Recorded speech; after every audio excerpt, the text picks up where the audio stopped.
All right, we're going to continue on. This time, you're either going to be responsible for reading it to yourself, the remainder of the Cyclops, or you could listen to this recording that I have for you.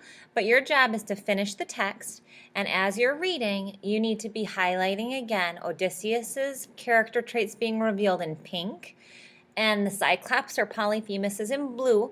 And then write in the margin those character traits that you can associate with that in preparation for your lit analysis paper on characterization.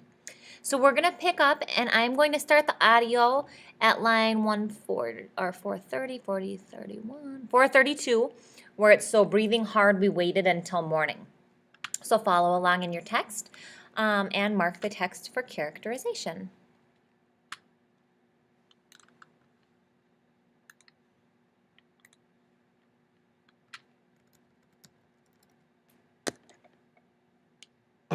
The rams began to stir, moving for pasture, and peals of bleating echoed round the pens, where dams with udders full called for a milking. Blinded and sick with pain from his head wound, the master stroked each ram, then let it pass. But my men, riding on the pectoral fleece, the giant's blind hands blundering, never found. Last of them all, my ram, the leader, came, weighted by wool and me with my meditations. The Cyclops patted him, and then he said, "Sweet cousin ram, why lag behind the rest in the night cave? You never linger so, but graze before them all, and go afar to crop sweet grass, and take your stately way leading along the streams, until at evening you run to be the first one in the fold. Why now so far behind? Can you be grieving over your master's eye? That carrion rogue and his accursed companions burnt it out when he had conquered all my wits with wine. Nobody will not get out alive, I swear. Oh, have you brain and voice to tell where he may be now, dodging all my fury? Bashed by this hand, and bashed on this rock wall, his brains would strew the floor, and I should have rest from the outrage nobody worked upon me. He set us into the open then.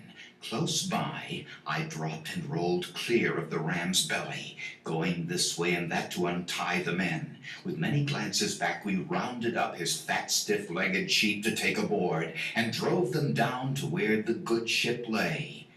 We saw as we came near our fellows' faces shining. Then we saw them turn to grief, tallying those who had not fled from death. I hushed them, jerking head and eyebrows up, and in a low voice told them, "Load this herd, move fast, and put the ship's head toward the breakers." They all pitched in at loading, then embarked and struck their oars into the sea. Far out, as far offshore as shouted words would carry, I sent a few back to the adversary. "O Cyclops!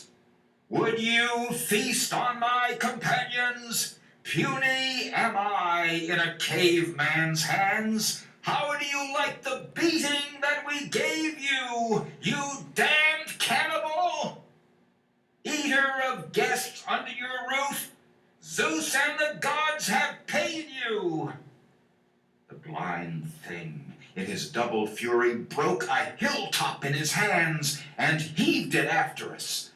Ahead of our black prow it struck, and sank whelmed in a spuming geyser, a giant wave that washed the ship's stern foremost back to shore. I got the longest boat hook out and stood fending us off, with furious nods to all to put their backs into a racing stroke. Row, row, or perish. So the long oars bent, kicking the foam sternward, making head until we drew away, and twice as far. Now, when I cupped my hands, I heard the crew in low voices protesting, "God's sake, Captain, why bait the beast again? Let him alone! That tidal wave he made on the first throw all but beached us, all but stove us in. Give him our bearing with your trumpeting, he'll get the range and lob a boulder. Aye, You'll smash our timbers and our heads together. I would not heed them in my glorying spirit, but let my anger flare and yelled, Cyclops! If ever mortal man inquire how you were put to shame and blinded, tell him, Odysseus, raider of cities, took your eye, Laertes' son, whose home's on Ithaca. At this he gave a mighty sob and rumbled, Now comes the weird upon me, spoken of old. A wizard, grand and wondrous, lived here. Telemus, a son of Eurymus. Great length of days he had in wizardry among the Cyclopes, and these things he foretold for time to come. My great eye lost, and at Odysseus' hands. Always I had in mind some giant, armed in giant force, would come against me here. But you, small, pitiful, and twiggy, you put me down with wine. You blinded me.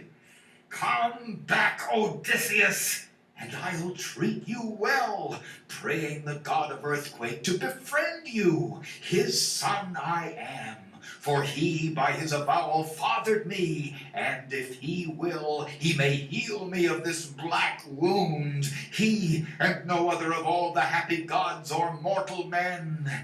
Few words I shouted in reply to him. If I could take your life, I would, and take your time away, and hurl you down to hell. The god of earthquake could not heal you there. At this, he stretched his hands out in his darkness toward the sky of stars and prayed Poseidon.